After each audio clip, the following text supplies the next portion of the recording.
the devil sends the beast with wrath, because he knows the time is short. Let him who hath understanding reckon the number of the beast, for it is a human number. Its number is 666. I left alone. Well, owners, welcome to the end of week 8, and this report comes out to you on All Hallows Eve, also known as Halloween, or the day the kids come to strangers' houses to get candy from strangers, which is the day I live for. This is probably the second best holiday after Christmas in the May household, so thanks for sharing it with us this week here, and hope you enjoy the backdrop. We'll get some stuff up there, Halloween related, all through the show, and sit back, relax, enjoy this week in review. We'll start out with our first battle of the week, which I'm going to put down as Dog of the Week, and yours truly sits in there in the doghouse. We saw Too Tired pull the emergency brake on his downhill slide this week, and they were able to right the ship as they came up just short of this week's high score in their relative rivalry against Jethro's Heroes. Mayhem continues to outperform with a sad showing from his quarterback, Jameson Winston, who is just being useless down there in Tampa Bay. Too Tired took this one 169.5 to Mayhem's pathetic 89. Too Tired was led by DeAndre Hopkins, who didn't put up any points within the years I owned him, but he put up 48.5 points in his game on the weekend, while Mayhem's keeper, Jonathan Howard, the running back out of Chicago, put up 19 points. This win puts Too Tired back into the playoff picture, and this pushes Mayhem out into the outside chance at the playoffs this year. The Acadian Assassins were unable to pull off the miracle and beat our league-leading team, missing Megatron's Johnson, as they fell 115.5 to 160. Melvin Jones led the Assassins with 23 points, while Sean McCoy tore up the field for Buffalo and was able to put up 34 points as their running back. The only battle that the Assassins have now is the next year's first-round draft choices, what they'll be fighting for. And 2 more wins, looks like it'll be enough for missing Megatron's Johnson to clinch the division title in the East and get him a playoff spot, and the very least, a very bye through to the first round of the playoffs. In the only real battle we had this week, we saw Forsy's Fockers take on Mac Daddy's Madhouse. Well, the rest of us had a decision pretty much after the 11 o'clock games ended. This game went right to Monday Night Football. We saw Monday Night Football put up enough points for Mac Daddy's Madhouse for him to take the win at 135 to Forsy's 110. Derek Carr, the quarterback for Oakland, led the Forsy's Fockers by putting up 19 points, while teammate DeAndre Washington, the running back at Oakland, put up 20 points for Mac Daddy. Forsy's loss may have pushed them out of the playoffs picture as well, while Mac Daddy is still in the hunt. Lucas Kickers had the tables turned on her as a strong showing from a bunch of no-names led Steel Curtain to a surprising upset. Well done, Steel Curtain, with the win 140.5 over Lucas 123. Steel Curtain was led by Jack Doyle, a tight end for Indianapolis, who put up 35 points, while Lucas Kickers was led by huge points by Russell Wilson, who put up 50 points, but 7 players on her team were only able to put up single-digit numbers, which weren't able to get her the win. She picked a bad week to stumble, as this drops her into the 4-4 pile, and the surprise put Steel Curtain in there with her as well. 7 players in single digits was also the theme on Huey's Hogs teams, as he fell handily to Connolly's Dallas-driven team. Huey posted the week's lowest score with 87.5 points. Connolly put up the winning 133.5. Connolly was led by Ezekiel Elliott's 31 points, as he outperformed once again. As he gets ready now, as the New York judge passed this morning, or yesterday, that they're going to uphold the ban, and Ezekiel Elliott should be out for 6 weeks. Or will he? We'll have to see how that goes. The Hogs were led by a kicker, which is never a good sign, as Matt Bryant put up 14 points in his loss. Jethro's Heroes put up this week's high score as he took a 173 to a 105 win over MGM. Jethro's had solid numbers across the board for his team, but Travis Kelce led with 31 points as Kansas City's tight end. MGM had Alvin Kamara as his high scorer, He's a running back for New Orleans, and he only put up 15 points. Jethro remains first in the West and is getting closer to securing his bye in the first week of the playoffs. Jethro needs to average 135 points over the next 5 weeks to surpass his last year's point leading total of 1,896.5 points, which was our highest points ever scored in a season. So he's well on track for that, so we'll keep an eye on how that goes. Looking into our standings, we see in the East, Missing Megatron's Johnson at 7-1, holding off right behind him Montecito's Conley's Crusaders at 6-2. We'll see how Conley makes out with Ezekiel Elliott out of the lineup and pretty much a guaranteed 20 to 30 points a week, kind of disappearing right there. The West has a 2-game cushion as Jethro's Heroes 6-2 leads the pack on the West. 4-4 is a popular record as 6 teams sit here, and looking at the last 3 playoff spots, they should come out of these teams. The Assassins and the Fockers need a 5-game winning streak to close out the season for any hope. Well, Tuscany also needs to win 3, more likely 4, of the last 5 games to get himself into the playoff picture as well. This week's team matchups see some important games coming up. We see MGM at 4-4 taking on Too Tired at 4-4 in a must-win for both of these teams if they want to try to get into the playoffs. Eli Manning looks to be stepping back in as quarterback, while Blake Bortles will be in Cincy for Too Tired. The commish will cheer for Amari Cooper as he takes on Oakland in Miami, which the commish is going to be taking in that game live. Can DeAndre Hopkins continue to leave Too Tired's team after the loss of Aaron Rodgers? I think he'll do all right, but I think we'll see MGM take the win this week.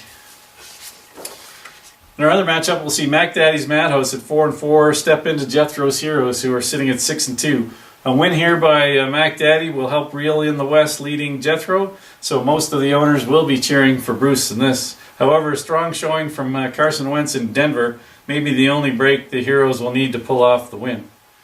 Once again, Mac Daddy will benefit from the commission's cheering of his Oakland players, and Alex Smith will need a good game in Dallas for him to have any chance for the win here.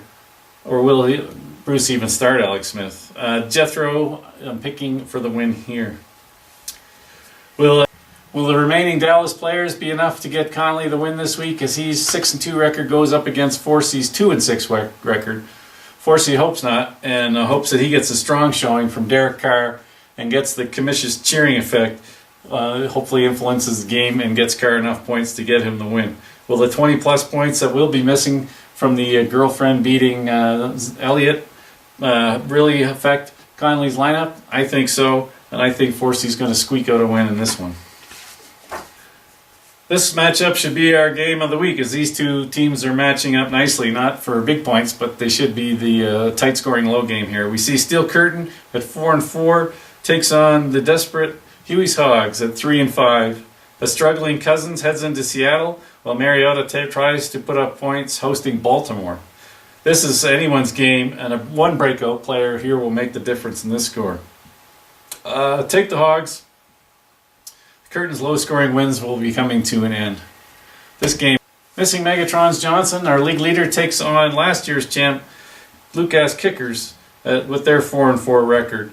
Us bottom feeders are cheering on Missing Megatron's Johnson, as he already has a playoff spot tied up, and a loss to Lucas will just tighten up the spots for the last 3 spots.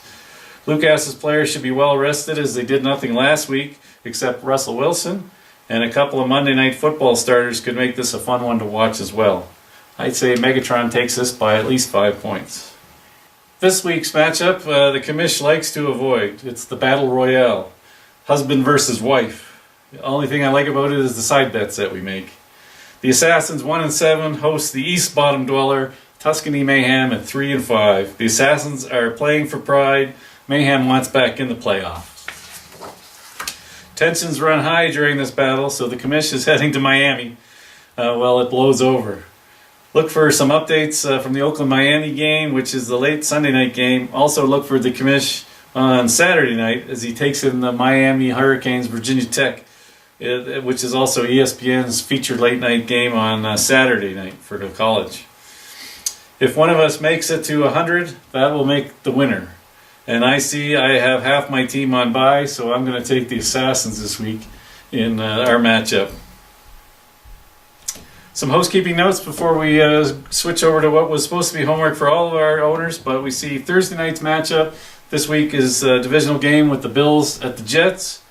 There's no early games on Sunday. They all start at 11 a.m. Mountain Time.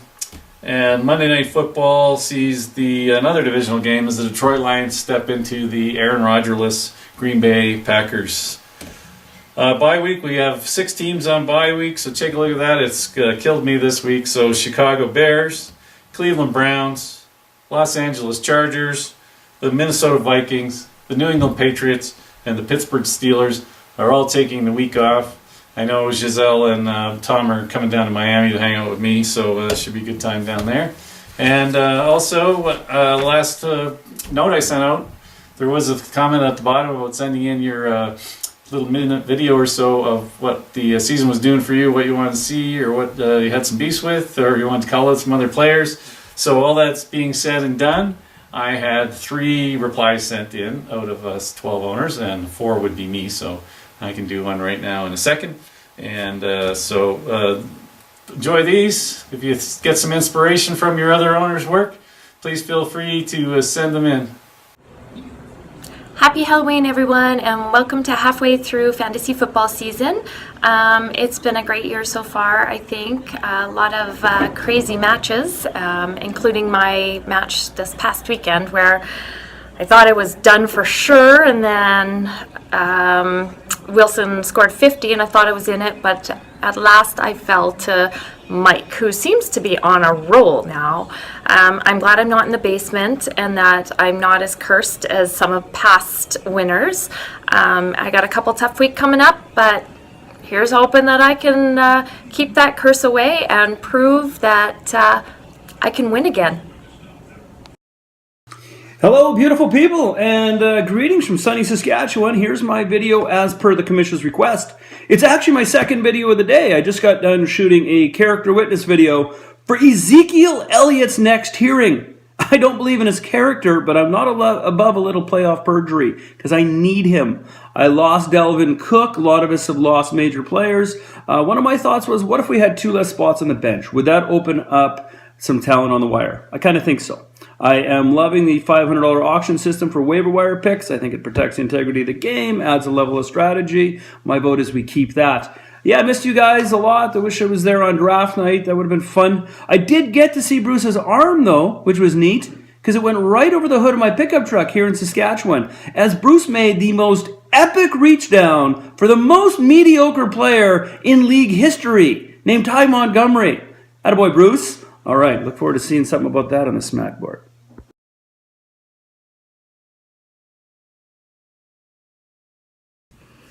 Good morning, fellow owners. I'm wearing the look of shame this morning.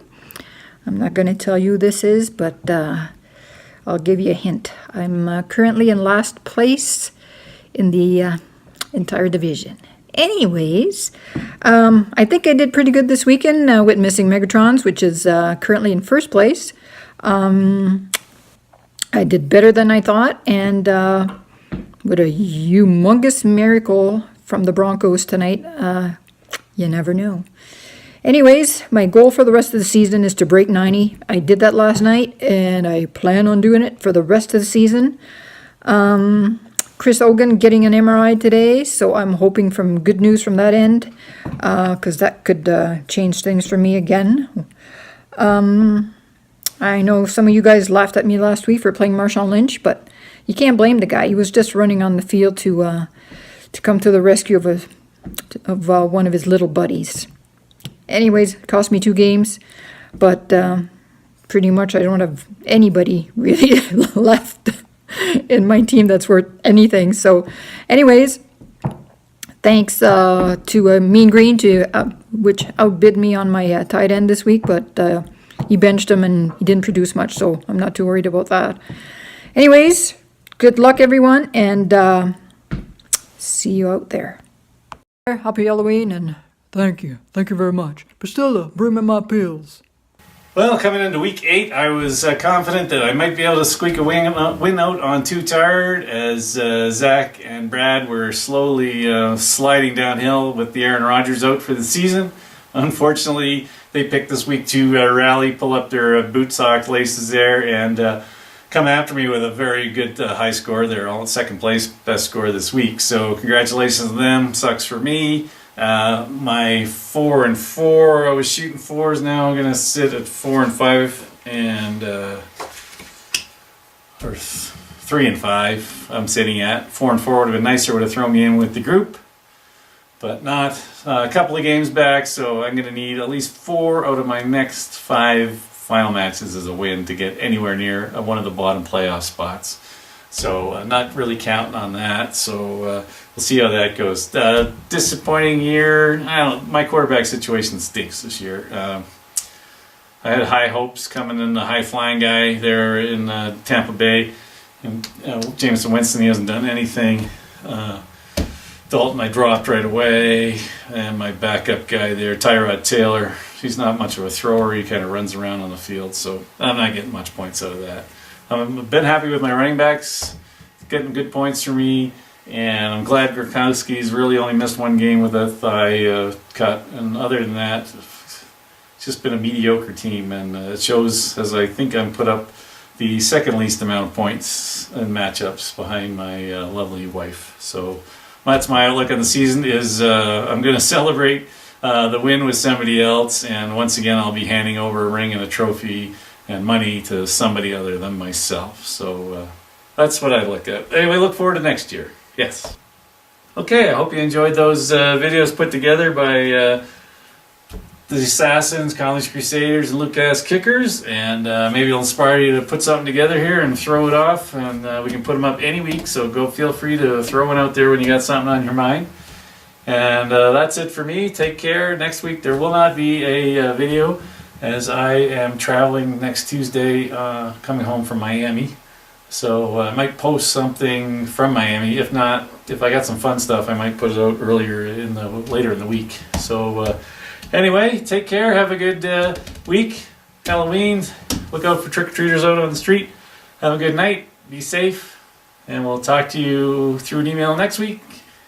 And look forward to everyone on Smack Jack this weekend.